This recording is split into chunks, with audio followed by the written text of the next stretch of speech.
And my passion right now is to help entrepreneurs. I love to do that. And that's exactly why I built the VC, right? Because I want to do that at the scale. Also doing that, I also think that the VC is going to be extremely profitable, right? If you do that very well, you help the entrepreneurs not to make mistakes and to be better entrepreneurs, that pays off from an economic perspective to the investors that we will have on the VC. I love the fact that now, especially in Spain, we have the capacity to have role models. You know? That when I started, there were not any role models because they were not entrepreneurs. So, but now, and you can talk with founders that have been super successful in the same vertical, in the same category. You can talk with people that face the same problems. And we are very lucky because the ecosystem is very open. Everybody's willing to talk with new founders and give advice, right? And take advantage of that. And sometimes I even have mentors that they don't know that they are my mentors, but they are like role models. No?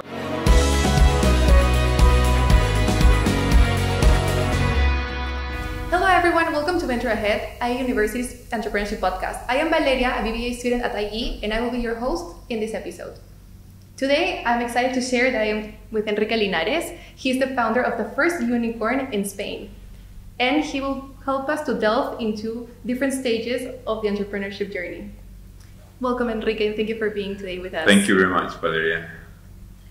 So, you have a very interesting background. As I mentioned before, you were the first unicorn founder here in Spain. You're also an investor, a mentor. Can you, for our listeners, explain a little bit more about it so they can get to know you better?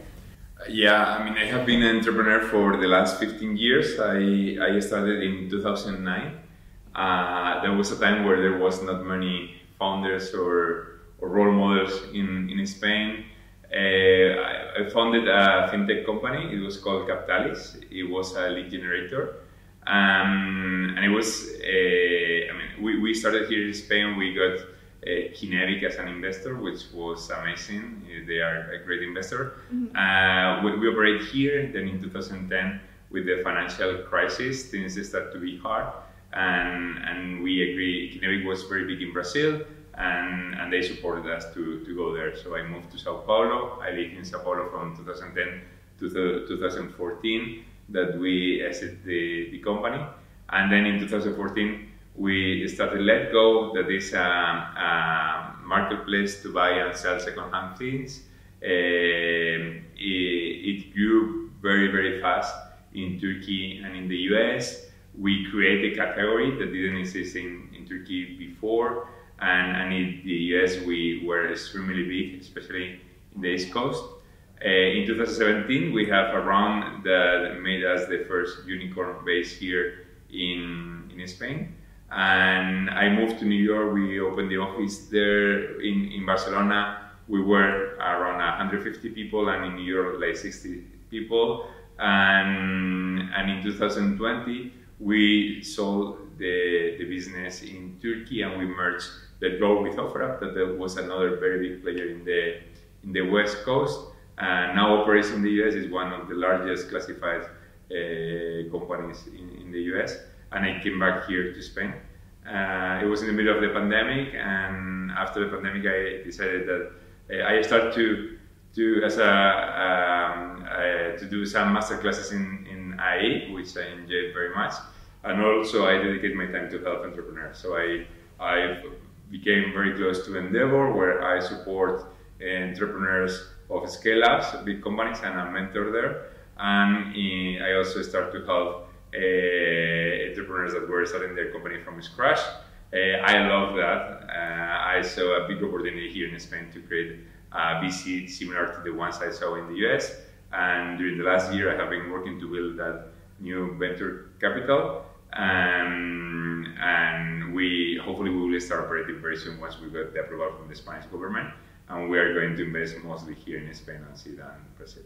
So I see that you're very passionate about the startup ecosystem. Yeah. You're a seasoned entrepreneur, basically a veteran in this industry. But I'm going to start with a question that we ask all of our guests here in the podcast. What motivates you to wake up every morning? What would be to wake up every morning now? I mean, it changed, right? Depending on the time. With LetGo, for sure, it was to make something very big and impact the world and create a new big company and build a great team. Now is different, right? My life changed a lot. Also, I'm father of 2 kids, and you get older and you start to do things more by passion, right?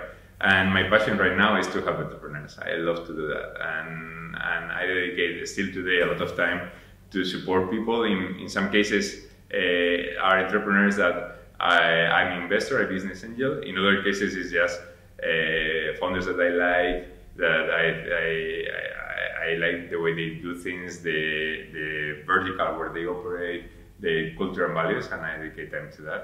And that I love to do that. And that's exactly why I built the VC, right? Because I want to do that at the scale. Also doing that, I also think that the VC is going to be extremely profitable, right? If you do that very well, you help the entrepreneurs not to make mistakes and to be better entrepreneurs. That pays off from an economic perspective to the investors that we will have on the VC. Thank you so much for sharing that. But let's go back to 2009. Yes. So how did you realize that you wanted to become an entrepreneur? Yeah, I think I knew that from day one. I mean, when I was 18 and I came here to Madrid to study, I studied law. I didn't know what to study, right? And I studied law and economics because I thought that will help me to be a businessman at that time, because they were not entrepreneurs in 1995. And then when I finished the career, I worked at Terra, that was the largest internet company in Spain at the time. And then when I finished my MBA at IESE, I again looked to work in a company that will help me to build my own startup. In that case, it was Simio. Simio is a mobile phone operator that at the time it was only sold on the internet. And that was extremely unusual in Spain. That was in 2006, and there were not large companies that were only selling online. There was no e-commerce in Spain, and I learned a lot of things there: how to sell online, how to build a brand, how to do marketing online, and that was the very base for me to be an entrepreneur. But it was a passion that I had from day one, mostly also because my father is a businessman, my aunts are businesswomen, I'm surrounded by people that build their own companies. And then there is another thing for entrepreneurs, and is that many of the times you become an entrepreneur because you cannot do any other thing, right? It's so hard to be an entrepreneur. I mean, you work very hard, there is uncertainty, you create things from scratch. Even you have a lot of stress. It's very common that entrepreneurs, they have pains and things because of all the stress and the large hours of work. And at some point, I think that you do it because it's the only thing you can do from a professional perspective. So basically, you come from a family that has a very entrepreneurial mindset. Yeah, Did they encourage you to build your startup? Or like, okay, do this? I know. I think that no, they didn't at all. Probably that was what we could expect, but that was not the case, no? Because they know how hard it is, probably, no? I mean, they know that if you do it and you do it properly, success is fantastic and you enjoy it, but also it's a lot of work. You will not do many of the things that people do at your age. I mean, it comes with a lot of sacrifice. And for some reason, they didn't push me very much, but I have that inside, so I need to do it. In some way, they didn't have much faith in you. They were like, okay, no. Don't do this. They gave me some freedom, but they didn't invite me to do it. Yeah. So actually, what gave you the courage to start it? Again, I think that it was the need to do it, right? I knew, at least I wanted to try, right? You never know how it's going to end. But I had the inside need, the real need to try to build my own company, learn how it is, see what happens, and especially learn from that, right? There are 3 reasons why you became an entrepreneur, right? One is that, you can make a lot of money. That's the obvious, and of course that's relevant for everyone, but it's not the only one. The other one is recognition that is always there, right? It probably is the one that is closer to the ego. But it's nice, no? That you do something very well and people know it and people value that. And there is a third one that is because you grow out. Being an entrepreneur, you are out of your comfort zone all the time. And when you are out of your comfort zone is when you can grow, right? You learn to do things that you don't know how to do, and you became a better person and a better professional. And that one, for me, was especially relevant. And of course, there is a little bit of the three of them, but that one was super relevant. So, in all your experience, what is one of the things that you like the most about just starting as an entrepreneur? Did you like your independence, your freedom? No, two things I would say. One is that you have the opportunity to create an amazing group of people to do things, right?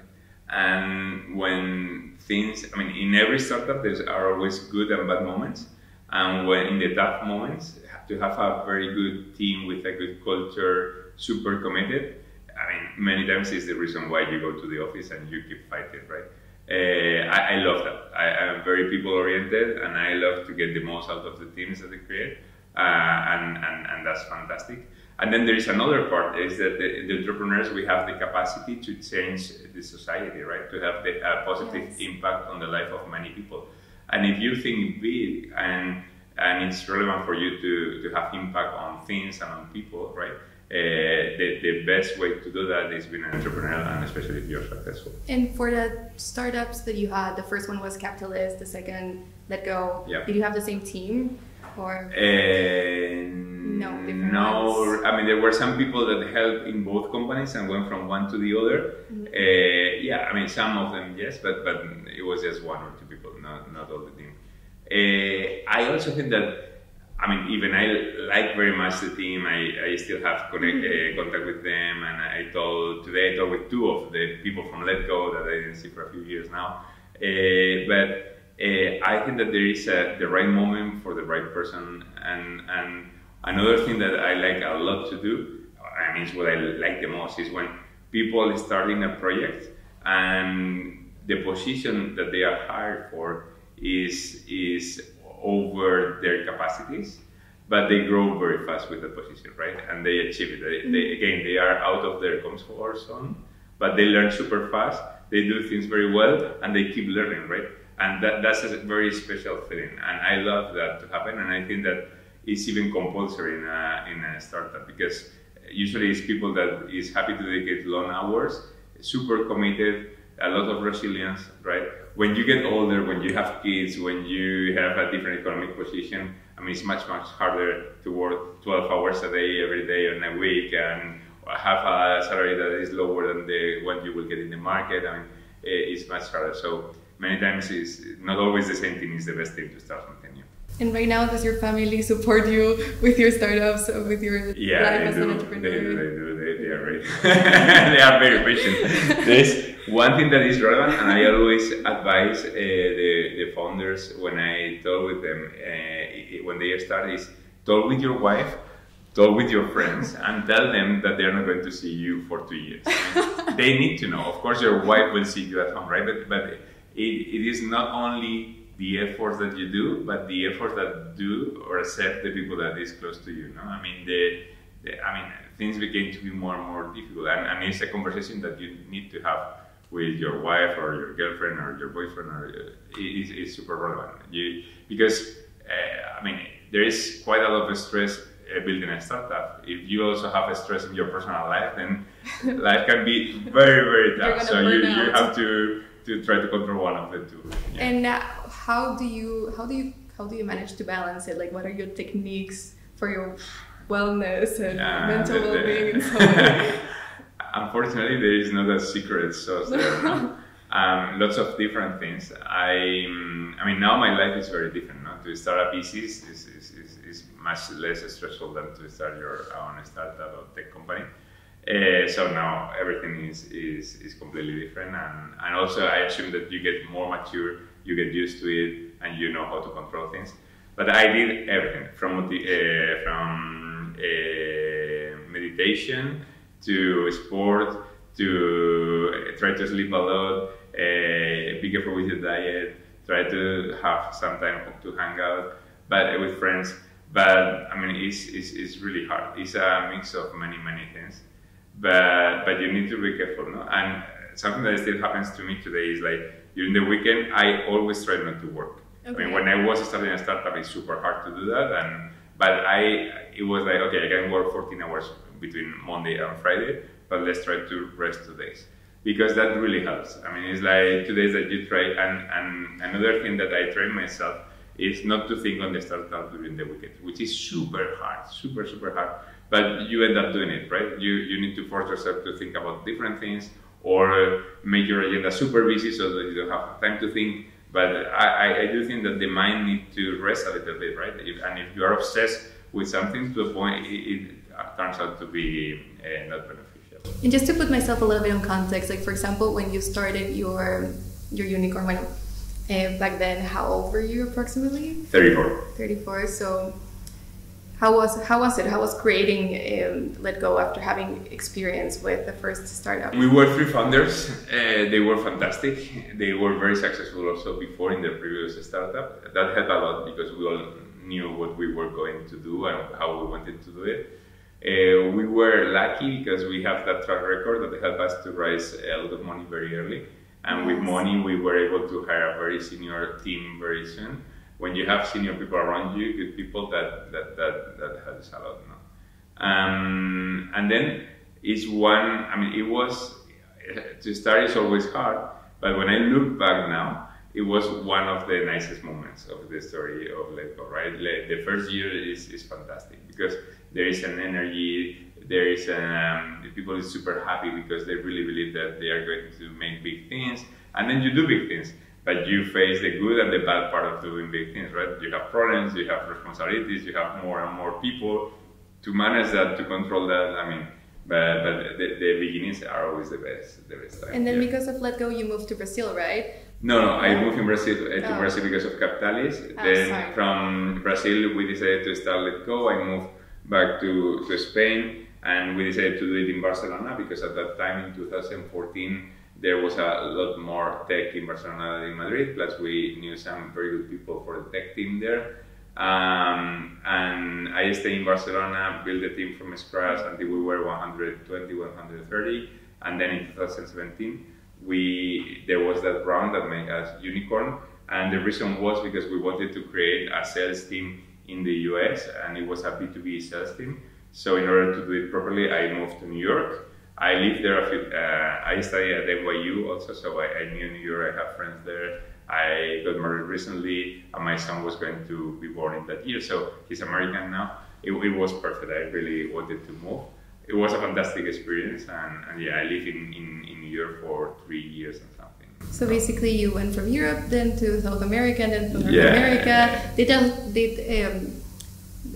Living in other parts of the world and meeting other people, experiencing different cultures, did that help you to build your startup in some way? Yeah, I think so. No, I mean, you're more flexible, and if you really need to have a lot of resilience to be an entrepreneur, but you need to be flexible, very flexible, because you face problems. You need to look for different solutions, how to do it, and look at the alternatives, right? And that helps a lot. And also to understand different cultures, it opens your mind, right? And in LetGo, very soon, I think that it was like 6 to 8 months since we started, we have 17 different nationalities.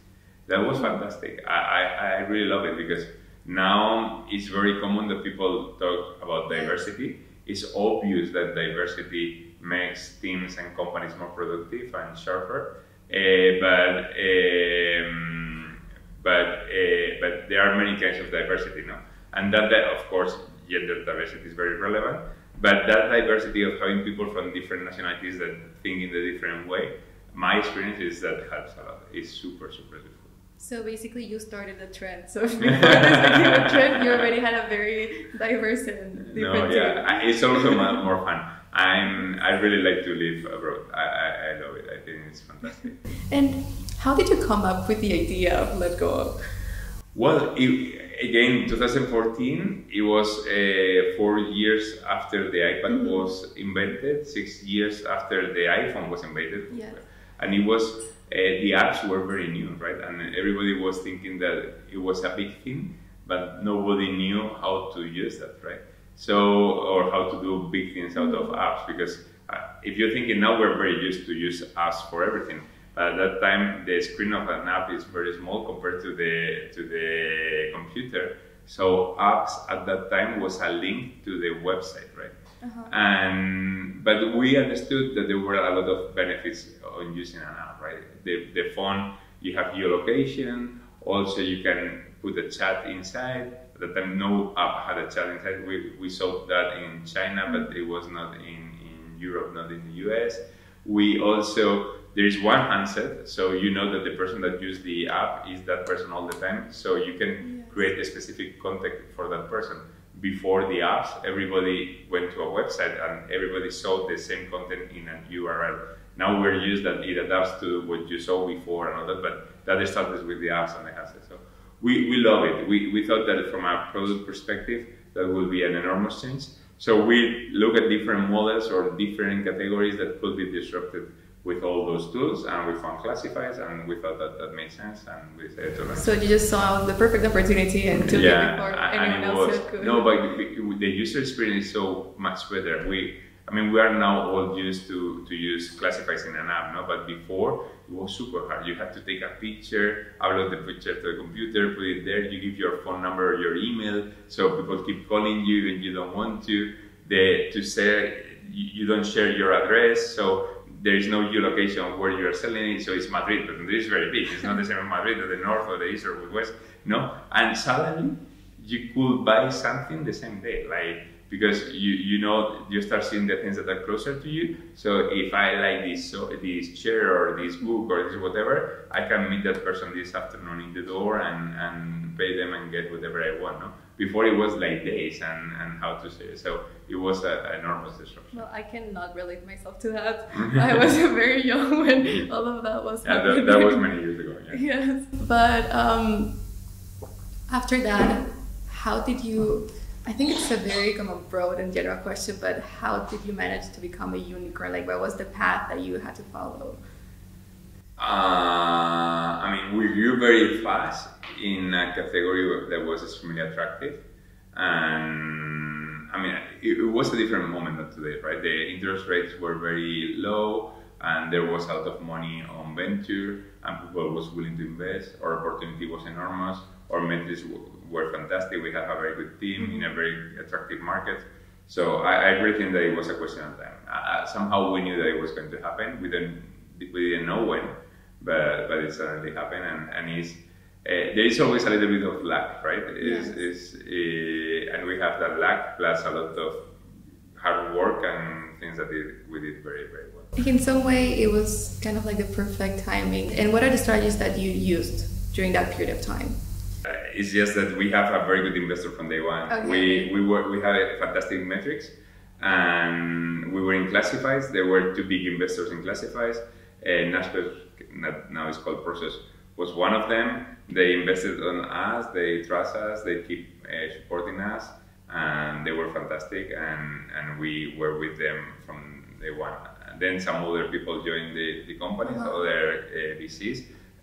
American VCs from the East Coast, super big, like Axel inside NEA.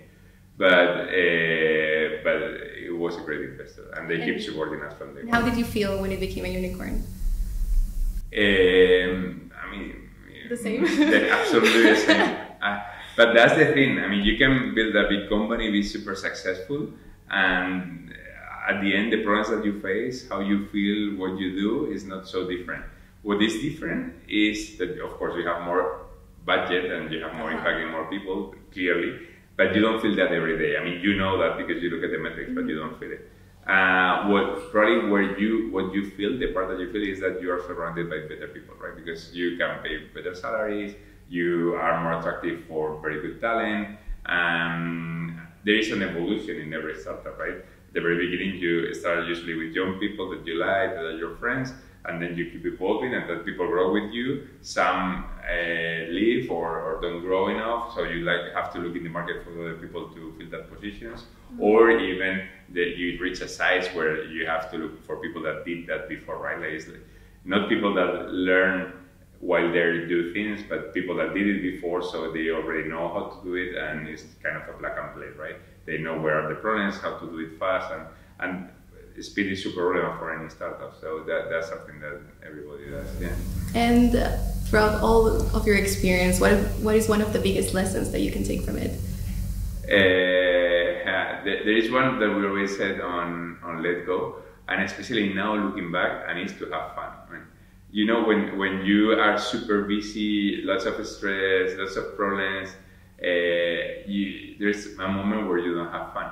But then if you look at what you have done in only 4 years or 5 years or 6 years, right, and the life that you have, you still have fun. It's because at the end, everything is going to be the same. The problems are going to be the same size. Nothing changed, but it's much more fun. It's much better, and you have different energies and vibes to do that around you. And that's an advice that I always share with the entrepreneurs that I mentor, is try to have fun. Enjoy the moment. This is one of the best moments in your life. I know you have lots of problems, but have fun and enjoy. That's a very good advice. So I hope everyone can take it. Just have fun and be passionate about what you're doing.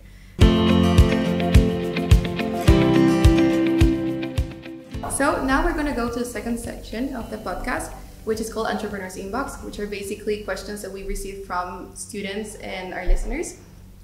The first one is, as a mentor, can you share some common challenges that you see startup founders facing today? And how do you advise to navigate those issues? I mean,